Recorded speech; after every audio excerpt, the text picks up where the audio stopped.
Hi everyone, so this is my book review of Last Arguments of Kings by Joe Abercrombie.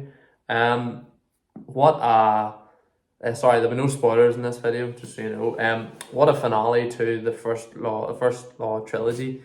I couldn't set this book down, even though it is a chunky boy. Coming in at near 700 pages. I really feel like we got good conclusions um, to our main characters in this book, but not to a point where I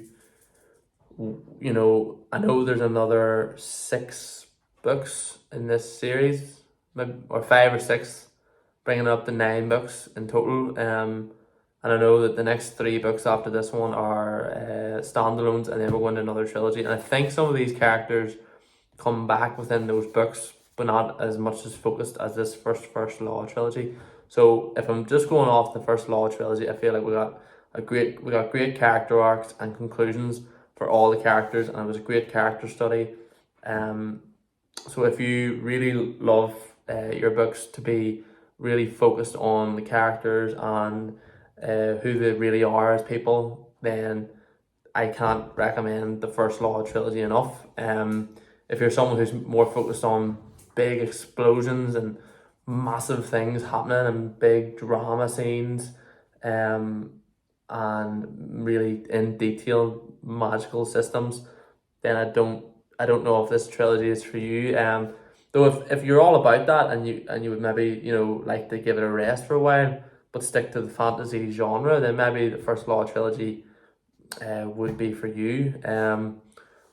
Would I recommend this trilogy to a first time fantasy reader? Probably not. I would say go and read some more of your um, trope followers, your generic trope followers, like Mistborn or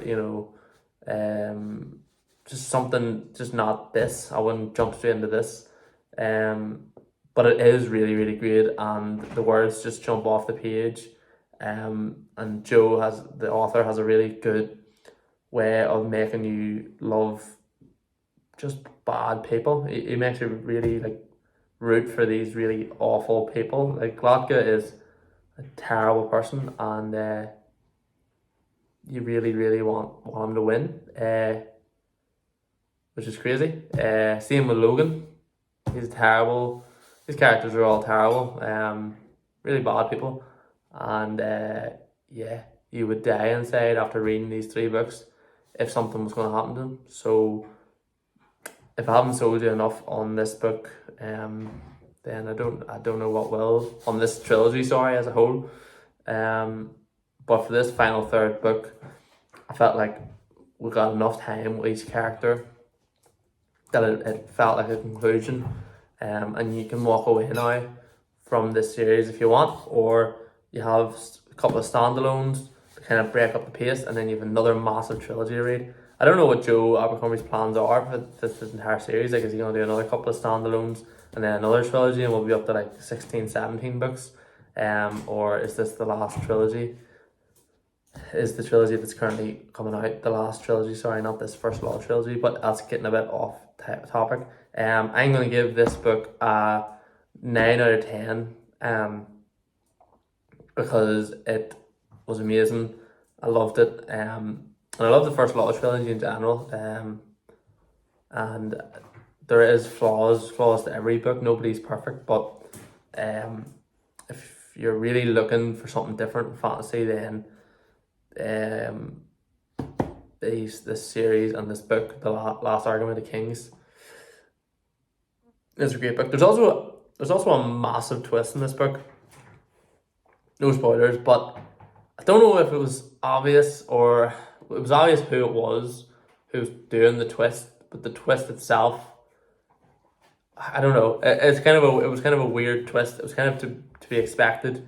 If you read the book, you know what I mean. I don't know how I feel about that certain character now, if they are the big enemy or what's the crack with them. But anyway, if you're new here and you like this video, please like and subscribe. And if you've been around for a while, thanks for all the continued support. And comment below what videos you want me to do. because I want to make sure I'm making videos that you guys want to see. I'll talk to you all in the next one.